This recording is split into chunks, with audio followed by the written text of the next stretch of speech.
ৰহাৰ কিশোৰী হত্যাকাণ্ডক লৈ অব্যাহত আছে চাঞ্চল্য প্ৰকৃত হত্যাকাৰীক চিনাক্ত কৰি চৰম শাস্তি প্ৰদানৰ দাবী জনাইছে স্থানীয় ৰাইজ তথা দল সংগঠনে ৰহা সমজিলা আয়ুক্তৰ জৰিয়তে মুখ্যমন্ত্ৰী আৰক্ষী সঞ্চালক প্ৰধানলৈও স্মাৰক পত্ৰ প্ৰেৰণ ৰহা আঞ্চলিক ছাত্ৰ সন্থা আৰু হদৌ তিৱা ছাত্ৰ সন্থাৰ এই পৰ্যন্ত এই ঘটনাৰে জড়িত 5 জনক আটক কৰিছে আৰক্ষীয়ে বুধবাৰে 4 জনক আটক কৰাৰ পিছত বৃহস্পতিবাৰে চন্দন ডেকাৰজা নামৰ আন এজনক আটক কৰি সোধাপোছা অব্যাহত ৰাখিছে ৰহা আৰক্ষীয়ে আৰু এই ঘটনাৰ আমাক এই মুহূৰ্তত সবিশেষ জনাব অখিম চেত্ৰীয়ে যোৱা 11 জুনৰ পৰা ৰহাৰ খাইগড়ৰ পিংকি দাস নামৰ সেই 13 বছৰীয়া কিশোৰীগৰাকী যেটো নিৰুদ্দেশ হৈ আছিল আৰু যোৱা 17 জুনত পুৱাৰ ভাগত আচলতে নগাঁৱৰ ডিফলুত সেই 13 বছৰীয়া কণমানিগৰাকী আচলতে মৃতদেহ উদ্ধাৰ হৈছিল আৰু তাৰ পাছতে আচলতে এয়া এক হত্যাকাণ্ড বুলি পৰিয়ালৰ লোকে যি সন্দেহ প্ৰকাশ কৰিছিল তাৰ পাছতেই ৰহা অঞ্চলত আচলতে এক প্ৰতিবাদমুখৰ পৰিস্থিতিৰ সৃষ্টি হৈছিল এই যিদিনা আচলতে 17 জুন তাৰিখে আচলতে যিদিনা তেওঁৰ মৃতদেহ উদ্ধাৰ হৈছিল সেইদিনাও নিশা প্ৰতিবাদ সাব্যস্ত কৰিছিল স্থানীয় ৰাইজে যোৱাকালিও যুৱ ছাত্ৰ পৰিষদে যি প্ৰতিবাদ সাব্যস্ত কৰিছিল আৰু আজিও যেন আচলতে সেই ঘটনাক কেন্দ্ৰ কৰি এক চেপা উত্তেজনা বিৰাজ হৈ আছে এই ৰহা অঞ্চলত আৰু আজি দেখিবলৈ পোৱা গৈছে যে যি ৰহা আঞ্চলিক ছাত্ৰ সন্থা আৰু ৰহা আঞ্চলিক তিৱা ছাত্ৰ সন্থা আচলতে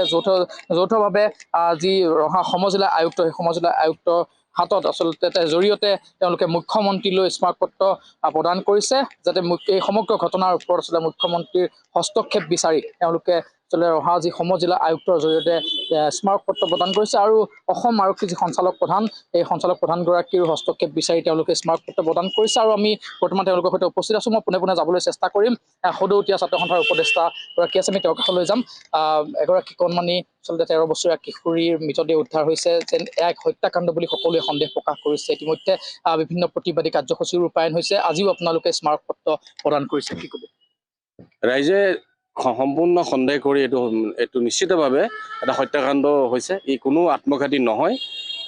12 বছৰীয়া পিংকি দাস 11 তাৰিখে নিখোজ হৈছিল ঘৰৰ পৰা তাৰ পৰৱৰ্তী সময়ত কেইদিনমানৰ পিছত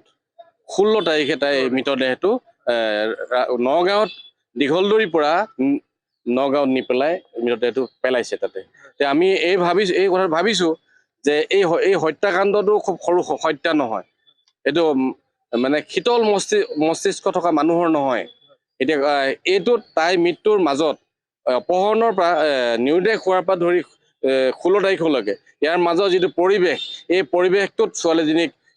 নিষ্ঠুৰভাৱে হত্যা কৰা হৈছে এই 4 দিনত হত্যাটো সম্পূৰ্ণভাৱে জড়িত আছে ইয়াত মানুহ ইতিমধ্যে প্ৰশাসনে অপৰাধী হিচাপে অকণমান হ'লেও চিনাক্ত 4 জনক কৰিছে এই 5 জনক কৰিছে এই 5 জনৰ ভিতৰত আটাইবোৰ পূৰ্ণ জড়িত নাথাকিলেও ইয়াত 3-4 জন যে জড়িত থাকিব নিশ্চিত আৰু সেইসকলক কঠোৰ পৰা কঠোৰতম দৃষ্টান্তমূলক শাস্তিৰ বহন কৰিব লাগিব আইনীগতভাৱে আমি দাবী জনাইছো তিৱা ছাত্ৰ সন্থাই দাবী জনাইছো হদৌ অসম ছাত্ৰ সন্থাই দাবী জনাইছো আৰু আজি আমি তেখেত সকলোলৈ অসমৰ আৰক্ষী সঞ্চালক প্ৰধানলৈ আমি সমজিলা আয়ুক্তৰ জৰিয়তে পঠিয়াইছো মুখ্যমন্ত্ৰী হস্তক্ষেপ বিচাৰিছো আৰু আৰক্ষী সঞ্চালক প্ৰধান অসমৰ তেখেতৰ আমি হস্তক্ষেপ বিচাৰিছো যাতে এই ব্যৱস্থাটোৱে এটা চূড়ান্ত পৰ্যায়ৰ যে তদন্ত হয় তালৈ আমি অনুৰোধ জনাইছো নিশ্চিতভাৱে আমাৰ সৈতে উপস্থিত আছে যি ৰহা আঞ্চলিক ছাত্ৰ সন্থাৰ সভাপতিগৰাকী আমি তেওঁৰ কাষলৈও যাম আচলতে খুব ৰহস্যজনক এক ঘটনা মৃতদেহ 11 জুনত নিৰুদ্দেশ হোৱা কিশোৰীগৰাকী 17 জুনৰ মৃতদেহ উদ্ধাৰ হৈছে খুব এক প্ৰতিবাদমুখৰ পৰিস্থিতি এতিয়া ৰহাৰ এক চেপা উত্তেজনা আজিও বিৰাজ আছে আপোনালোকেও আগবাঢ়িছে স্মাৰক পত্ৰ প্ৰদান কৰিছে কি বিচাৰিছে কেনেধৰণে তদন্ত হোৱাটো বিচাৰিছে